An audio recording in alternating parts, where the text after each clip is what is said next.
Dear students, in this paper of organic chemistry part 3, we shall be dealing with the reaction mechanism in continuation, that is, it is the reaction mechanism 2. And under this we shall be studying about the free radical reactions, where we will go into detail the structures, the substitution mechanism at the aromatic substrate, and then we shall be studying about some named reactions as well as other examples which take the radical reaction pathway. After this, we shall be focusing our study in this paper on the addition to the carbon-carbon multiple bonds. How the mechanistic and the stereochemical aspects are important in the addition reactions which involves electrophiles, nucleophiles and the free radicals we shall be discussing in detail. And we shall be studying about the regio and the chemoselectivity, the various orientation and reactivity. We shall be also studying about the addition on the cyclopropane ring, which acts like a multiple bond because of the strain, and some named reaction under this. After this, we shall be moving to the addition to the carbon hetero multiple bonds like carbon oxygen, carbon nitrogen, double triple bonds, how the reactions takes place in these, that we will be studying. And there will be a focus on the metal hydride reduction of saturated as well as unsaturated carbonyl compounds, acids, esters and nitrile. We shall also study some named reactions, and that will be like aldol, novinagel, Claisen, Mannich, benzoin, Parkane and Staub reaction. After the addition reactions, our focus will be on the elimination reactions. We shall study how the E2, E1, E1CB mechanisms they take place, what is the orientation of the double bond, the reactivity effects of substrate structures, the attacking base, the leaving group and the medium, how these affects the elimination, that all we will study in detail. And we shall also see how the pyrolytic elimination take place. After elimination, our focus of study shall be on pericyclic reactions. Here you shall be acquainted with what are the frontier orbitals of ethylene, or the molecular orbital symmetry, the classification of various pericyclic reactions, and then the Woodman-Hoffman rule, the correlation diagrams, the FMO and the PMO approach, all that we will be studying in detail.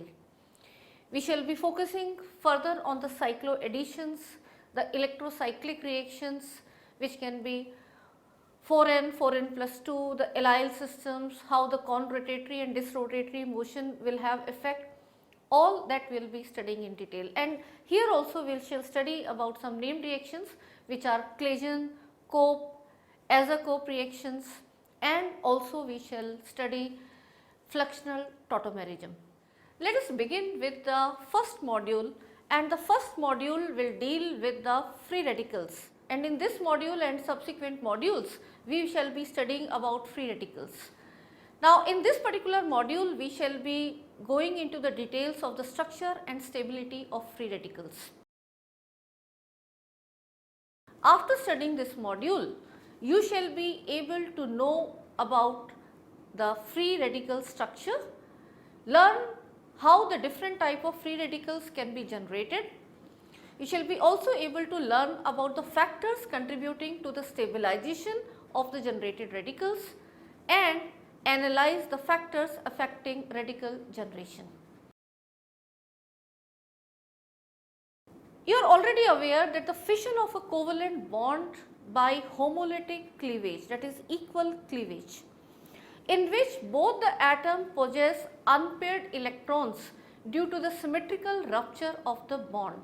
And as you can see here, the bond between X and Y, it gets homolytically cleaved, and you will be getting X with unpaired electron and Y with unpaired electron. And these fragments, which are although neutral species but have unpaired electron in them, they are called as free radicals. So we can thus define a free radical as an atom or a group of atoms with an unpaired electron. Free radical intermediates are often involved in reactions carried out at high temperature or under the influence of light. Even at room temperature, many reactions proceed by a free radical mechanism, particularly in non-polar solvents and in the presence of substances known to produce radicals such as peroxides. Most common radicals are extremely reactive species and they are difficult to isolate. Such radicals are referred to as short-lived radicals in contrast to the stable free radicals which are not so reactive and exist in equilibrium with the normal compounds. And there are a number of compounds where homolysis is particularly important to chemists like dibenzoyl peroxide and AIBN, which is azoisobutylonitrile, which are often used in important synthetic reactions. If we talk about another commercial use, it involves the administration of tetraethyl lead in petrol, which has now been discontinued. The radicals generated from it react with other radical species involved in the pre-ignition of petrol vapor in the internal combustion engines and thus prevents the phenomena of knocking. Similarly, there are many reactions which are taking via the route of free radicals as intermediates. So, let us go into detail about what are free radicals and let us begin with knowing what is the structure of free radicals. Let us try to know the structure of these free radicals. In the case of simplest organic free radical species, we can have methyl radical. If you look at the methyl radical, the radical center, that is the carbon here, is trivalent and it is trigonally hybridized. Can say it is the sp2 hybridized carbon and which is coplanar with the 3 hydrogen atoms, as you can see in this structure. The unpaired, which is the odd electron, note that it occupies a 2p carbon atomic orbital and it has been arbitrarily designated here as 2pz. This singly occupied orbital is often abbreviated as the SOMO, that is singly occupied molecular orbital. SOMO or SOMO is of special importance to the free radical chemistry. And note that in this structure, the 3 hydrogens and the carbon are in a trigonal fashion in a plane and the p orbital is perpendicular to this plane and this p orbital has this unpaired electron. The odd electron in free radicals can have either alpha or beta spin. Hence, there are 2 spin states for free radicals which are energetically distinguishable in the presence of a magnetic field, but in the absence of such an external field, they are isoenergetic. Free radicals are termed as spin doublets because of the existence of these 2 discrete states.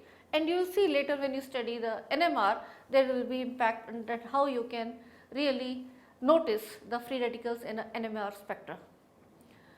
Now, let us study about how these free radicals can be generated, that is the generation of free radicals. You are already familiar with the mechanism of radical chain reactions, that is halogenation of alkenes. If you recall, in this reaction, chlorine free radicals are generated by either thermal or photochemical homolytic bond cleavage. As you can see here, in the case of chlorination of methane, the reaction is generally carried out at high temperature around 250 to 300 degrees centigrade, and under these conditions the thermal homolytic cleavage of the Cl-Cl covalent bond, as you can see, will give rise to 2 chlorine free radicals. Now, this range of high temperature is required in order to dissociate the chlorine molecule fast enough to effectively initiate the chain mechanism, and this is because the Cl-Cl bond has the bond association energy of having a high value of 58 kilocalories per mole. For most of the organic reactions involving radical chemistry in the laboratory, radical formation is initiated at temperature below 100 degrees centigrade by adding a few percent of a substrate which is called as an initiator, and this will have a relatively weak bond. For example, peroxides which have a weak oxygen-oxygen bond are perhaps the most common choice.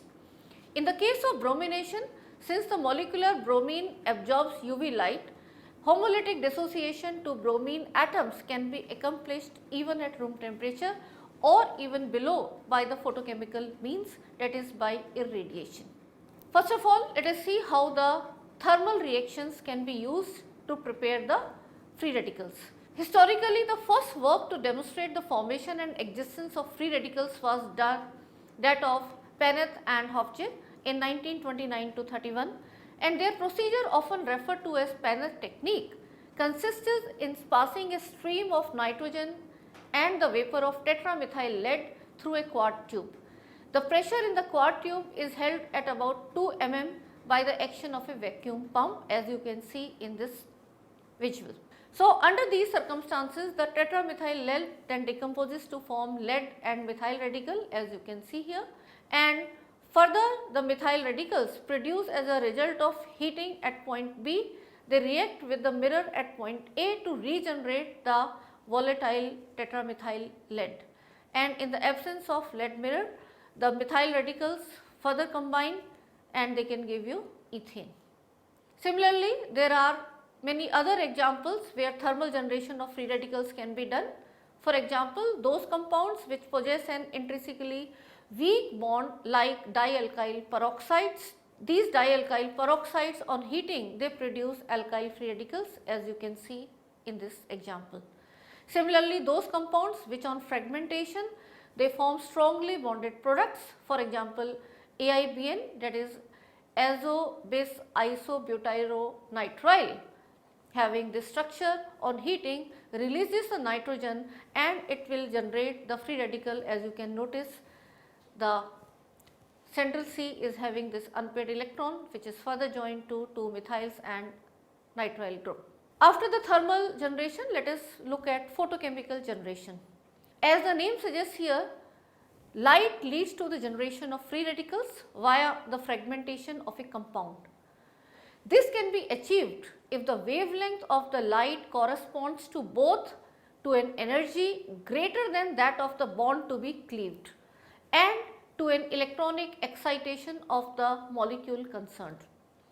This procedure is suitable for the formation of alkoxy radicals from alkyl nitrile or hypochlorites. Very frequently, photochemical dissociation is preferred to thermolysis, as in case of thermolysis it will many other byproducts, but in photochemical it is more selective reaction. For example, the phenyl radical is one of the most important species in combustion process. While it can be generated by photolysis of iodobenzene or dibenzyl peroxide, the FVP, that is the flash vacuum pyrolysis of trans-azobenzene, followed by trapping of the fragments in solid argon, provides a cleaner synthesis of the phenyl radical thus produced. Reaction of the matrix isolated phenyl radical with oxygen yields the phenyl peroxy radical in a diffusion controlled process. Irradiation of phenyl peroxy radical with visible light leads to its rearrangement, as you can see here, into 2-oxy-phenoxy radical, while the phenoxy radical is not formed under the conditions of metric isolation spectroscopy. Extended photolysis of oxy-phenoxy radical finally yields the ketene radical, and if a matrix containing phenyl radical and water is annealed, initially a weak complex phenyl radical water is formed which yields a benzene hydroxy radical complex upon photochemical excitation, and you can notice all these steps as shown in this particular visual. After the photochemical, let us move to redox reaction. Many of the redox reactions in between, they give you free radicals. One electron oxidation reduction reactions are very often employed to produce radicals. Covalent bonds here may be broken by electron transfer process, either by accepting an electron from a donor or by donating an electron to an acceptor. Now, one such reaction that has considerable synthetic importance and that you are already aware in your earlier classes is the Coles electrolysis of the salts of organic acids. That is, you take the silver salt of carboxylic acid and that on heating will give you the loss of one electron from the RCO minus, you get RCO dot, and further out of this the carbon dioxide gets removed and there is a generation of R dot, which is the alkyl free radical. Further, these alkyl free radicals combine to give you alkane as the product of the Kolb's reaction. Another well known example is that of the Fenton's reagent produced by the reaction of hydrogen peroxide with ferrous ions. As you can see here, Fe2 plus with H2O2, there will be generation of Fe3 plus, OH minus and OH dot. The generated hydroxyl radicals can then be used as oxidizing agents to oxidize the organic substances. As you can see here, it can oxidize benzene and it can give you phenol as a product. Let us now move to radical stabilization after having known the various methods of generation of free radicals and their structures. The factors that affect the free radical stability, with them one by one. Like carbocations, the free radicals are electron deficient species. There are 7 electrons in the octet of the carbon, so it is an electron deficient species. It is useful to know that the factors which affect the stability of free radicals are the same which influence the stability of carbocations, and they can be stabilized through the donation of electron density by neighbors, and for this reason the radical stability increases in the order of methyl being least stable, primary will be more stable, secondary will be even more stable and tertiary being more stable. So, radicals are also stabilized by adjacent atoms which have the lone pairs like oxygen and nitrogen, where they can go into resonance for stabilization. A second important factor which stabilizes the free radicals is delocalization. That is, if the radical can be spread out over 2 or more atoms. So, one is where you have the alkyl group, predominantly it will be their inductive and the hyperconjugative effect for stability, just like the carbocations, and the other important factor is the delocalization, where you have the adjacent atoms which can help in the delocalization. So, a more familiar way of saying this is that free radicals are stabilized by resonance. So, as you can see in the visual here, that out of a normal primary and a allyl, obviously the allyl free radical will be more stable because they can be delocalized. Similarly, if you look at this cyclohexyl with CH2 dot as the free radical, which is aliphatic, but if you make the corresponding benzyl radical, then obviously the benzyl radical will be more stable. As electron deficient species, it is also helpful to keep in mind some of the factors which destabilize free radicals, and there are several important trends to keep in mind. Free radicals decrease in stability as the percentage of s character in the orbital increases. That is, as the half empty orbital becomes closer to the nucleus, and for that reason the free radical stability decreases as the atom goes from sp3 decreasing to sp2 to sp. So, as you can notice here, this radical where the carbon is sp3 hybridized is most stable, followed by this carbon where it is in sp2 hybridization, and followed by this carbon where the carbon is in sp hybridization is the least stable. Across a row of the periodic table, free radicals decrease in stability as the electron negativity increases. So, this trend you can see here, out of the free radicals where the atoms are changing in the same row of the periodic table, like you have C dot, N dot, O dot and F dot, the C dot will be most stable, followed by N dot and then O dot and the F dots.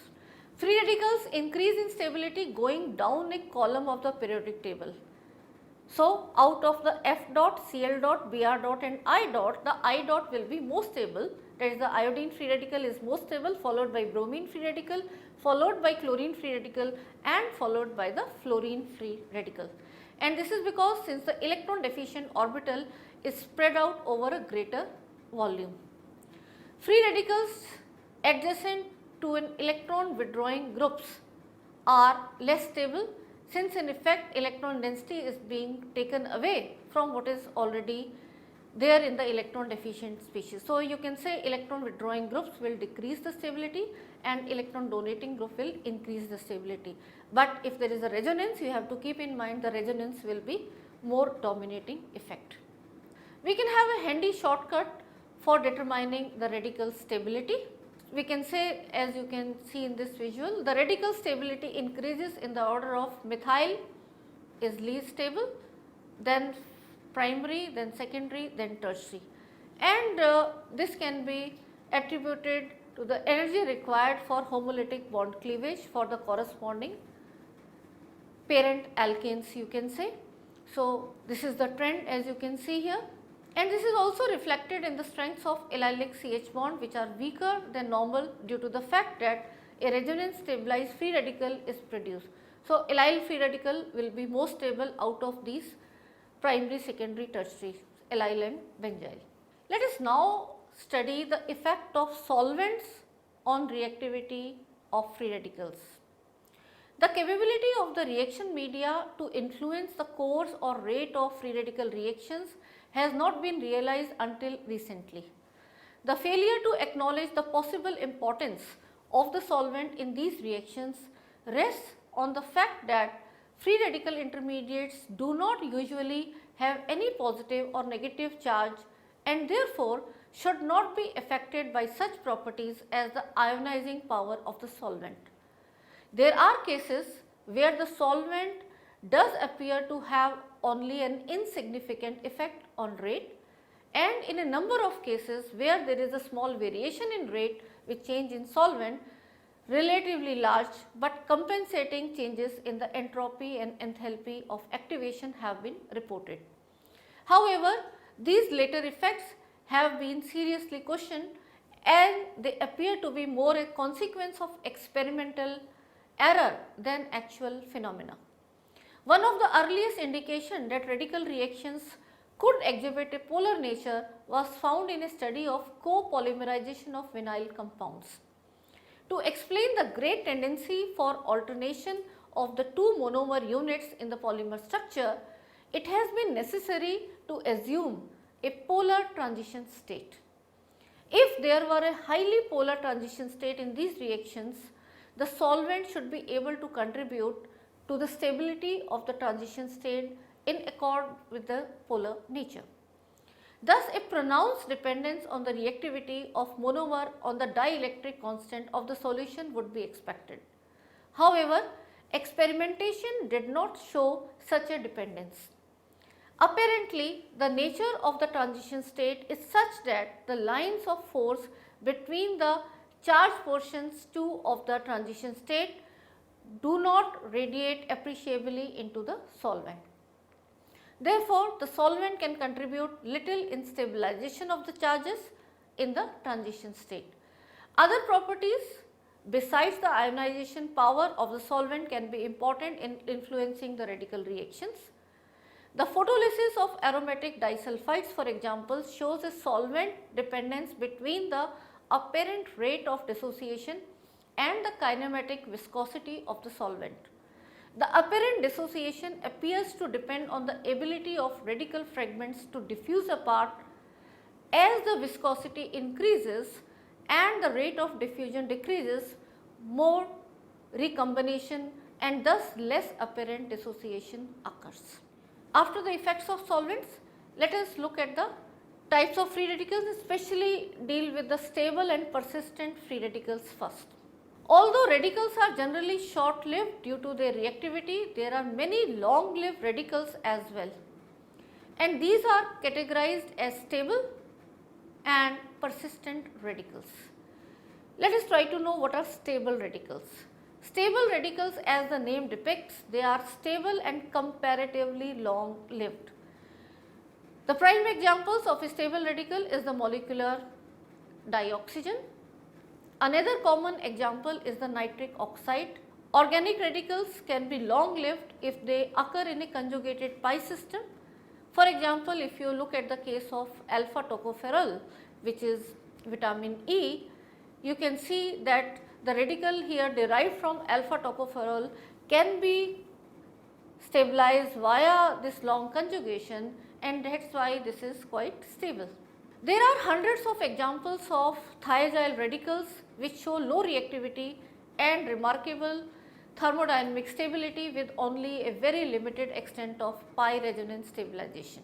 After the stable radicals, let us know what are persistent radicals. Persistent radicals are those whose longevity is due to the steric crowding around the radical center, which makes it physically difficult for the radical to react with another molecule. So, that is the reason why it is the stability is achieved, and these are called as the persistent radicals. Examples of these include Gomber's triphenyl methyl radical, nitroxides such as tempo. Let us study these in detail. But let me tell you here, the persistent radicals, they are generated in large quantities during combustion and are claimed to be responsible for the oxidative stress resulting in the cardiopulmonary disease and probably cancer that has been attributed to the exposure to airborne fine particles. So, the examples of persistent free radicals, let us look at them quickly one by one, their structures, and then you can appreciate how the steric hindrance is making the free radical not react further, and comparatively they are long lived. So, the first is the triphenyl methyl radical, as you can see in this structure. The triphenyl methyl radical, because of the 3 bulky phenyl groups, cannot react with other similar species, and obviously it will be a persistent free radical. This can be easily generated by the treatment of triphenyl methyl chloride, which is trityl chloride, with a metal such as silver, and the presence of trityl radical in solution is easily detected by spectroscopic means, which is the electron spin resonance spectroscopy that you will study in detail later, and it has a yellow color. So, you can immediately notice its formation has taken place by the yellow color. It is also quickly oxidized in air to the corresponding peroxide. The persistent, long lived but not readily isolated trityl radical is in equilibrium with its dimer. Although the dimer is the predominant form at room temperature, that is around 98%, the radical is present to the extent of 2% in the equilibrium. The persistent stability of this radical is the result of a combination of effects, including the conjugative stabilization of the radical by benzylic resonance, and you can see that there will be this resonance into 3 phenyl rings, and the profound steric destabilization which would be present in the normally expected dimer. So, in the dimer you will now have 6 phenyls which will be joined via these 2 carbons. So, that is quite destability. In fact, the actual dimer present turns out to be one in which the aromaticity of one of the benzene rings is disrupted, so that the dimer is destabilized not much by steric effects, but by the loss of aromaticity. This dimer is formed by the coupling of one trityl radical from its benzylic carbon to the para position of the other trityl radical, as you can see here. As might be expected, the tris 4-methyl phenyl methyl radical, which has a methyl substituent at the para position of each phenyl ring, is a persistent radical in which dimer formation is almost undetectable. So, this is the structure of this persistent radical, you can see. Destability of dimer due to destability of the newly formed CC bond, you can say. Not only can a dimer be destabilized by steric interactions, it can also be destabilized by even more fundamental way, that is the circumstance that the new covalent bond formed in this dimer is of a type that is inherently relatively unstable. After this, let us take the case of tempo radical. Tempo radical, which is the abbreviation for 2266 tetramethyl piperidinoxyl radical, and the structure you can see here. This radical exhibits an interest blend of effects which either stabilize the radical or destabilize the dimer. Here dimer formation would require the formation of an unstable OO bond. In addition, the dimer would have steric destabilization from the interaction of the 4 methyl groups on each monomer unit. Further, the radical is substantially stabilized by 3 electron bonding. So, this you can see here is the structure of the tempo radical, and because of the positioning of this radical, the steric hindrance you can see it cannot give you a dimer formation. Another example let us study is the phenylenyl radical. This persistent radical is the, and you can see the structure of this persistent radical. This is highly resonance stabilized radical which proves to be quite stable or persistent in solution, and this again you can notice the free radical pair present at the central location, and you have these surrounded 3 cyclohexadienyl rings which will be providing the resonance stability as well as steric hindrance, so that the dimer formation is a difficulty. So, dear students, let us summarize what we have learnt in this module. We have learnt about what are free radicals and what is their structure. We have studied that free radical intermediates are the chemical species which have a single unpaired electron. And we also studied that the carbon of these free radicals is sp2 hybridized, where the substituted groups may be hydrogen that we have studied, or any other case that is a coplanar structure, that is a trigonal planar, and the unpair or the odd electron occupies a 2p orbital of carbon which is perpendicular to the plane of this trigonal planar structure. The ultimate challenge in attaching an isolabile stable free radical or in solution is the coupling of 2 radicals to produce a dimer. So, if we can trap that, we can then bottle them and use for our synthetic purposes. The radical centers we studied are stabilized by the presence of greater number of alkyl groups which will have plus I effect as well as hyperconjugative stabilization. And we studied that a tertiary radical is more stable than secondary, followed by primary, followed by methyl, and furthermore there can be resonance stabilization. That is why benzyl and allyl free radicals are more stable than even these tertiary, secondary, primary. Although radicals are generally short lived due to the reactivity, there are many long lived radicals as well, and we have studied about them as stable and persistent radicals. And we shall be studying more about these free radicals in the subsequent modules.